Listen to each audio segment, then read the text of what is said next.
যেভাবে তীব্র গরম পড়ছে তাতে নিম্ন আয়ের মানুষ বেঁচে থাকাই কষ্ট। সারাদিন কাজের চাপে পানি পিপাসার চাহিদা বেশি লাগতেছে। তো ভাগ্য ভালো আজকে ডিউটি ছিল না, আর ডিউটি না থাকার কারণে বাসায় ছিলাম। বাসায় খুব অল্প দামে 2 ডজন লেবু কিনছিলাম। তো আল্লাহর কি রহমত, লেবুগুলো এখনও বাসায় আছে। আর থাকার লেবুগুলো বাসায় থাকার কারণে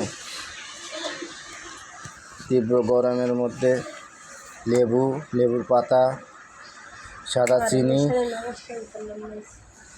একত্রে মিলিয়ে শরবত বানানো হচ্ছে। আর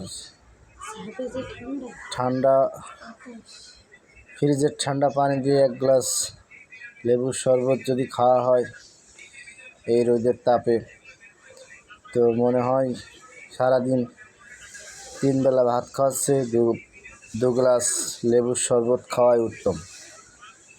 ভাতের চাহিদার চাইতে আপনার শরবতের চাহিদা সবচেয়ে বেশি। এই যে বিট লবণ দেখছেন, এই শরবতের সাথে বিট লবণ থাকলে স্বাদ আরও বাড়ে। তো এখন আমি এই 1 মগ শরবত খাবো ইনশাআল্লাহ।